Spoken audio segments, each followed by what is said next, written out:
ഇന്ന് തിരിച്ചു പോകുന്നതുകൊണ്ട് തന്നെ കുറച്ച് കാര്യങ്ങളൊക്കെ ചെയ്തു തീർക്കാനുണ്ടായിരുന്നേ. എൻ്റെ ബുക്സ് ഒക്കെ വന്നിട്ടുണ്ടായിരുന്നു. സോ കൊറിയർ ഓഫീസിൽ പോയി നമ്മൾ അതും കളക്ട് ചെയ്തു. ഫസ്റ്റ് നമ്മൾ പോയിട്ടുണ്ടായിരുന്നത് ജാൻവിക്ക് പോളിയോ എടുക്കാനായിരുന്നു. ബട്ട് അവൾക്ക് എടുക്കേണ്ട ഡേറ്റ് ആയിട്ടില്ല.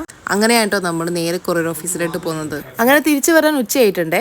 അതിനിടയ്ക്ക് നമ്മൾ ഭക്ഷണം കഴിക്കാൻ വേണ്ടി കയറി. മഴ എന്ന് പറഞ്ഞ് ഇന്നത്തെ ദിവസം നല്ല ചൂടായിരുന്നു കേട്ടോ. സോ നന്നായിട്ട് ഫേസിലൊക്കെ ടാൻ അടിച്ചിട്ടുണ്ടായിരുന്നു. കേരളത്തിലെ മഴ ആസ്വദിക്കാൻ വന്ന ഞങ്ങൾക്ക് കിട്ടിയത് മൊട്ടം വെയിലായിരുന്നു കേട്ടോ. ആ വെയിലും കൊണ്ട് വീട്ടിലെത്തിയപ്പോഴത്തേക്ക് ഒരു ഉറക്കൊക്കെ ഉറങ്ങി എണീച്ചിട്ടുണ്ടായിരുന്നു. പിന്നെ ഇതേ വൈകിട്ടായപ്പം കുളിയൊക്കെ കഴിഞ്ഞ് ഞങ്ങൾ എല്ലാവരും ക്ഷേത്രത്തിലോട്ട് ഇറങ്ങി. മോർണിംഗ് തന്നെ ഇറങ്ങണമെന്നായിരുന്നു കേട്ടോ വിചാരിച്ചിട്ടുണ്ടായിരുന്നത്. എണീക്കാൻ ലേറ്റ് ആയതിനാൽ ഈ പോക്ക് നമ്മൾ വൈകിട്ടത്തേക്ക് മാറ്റി.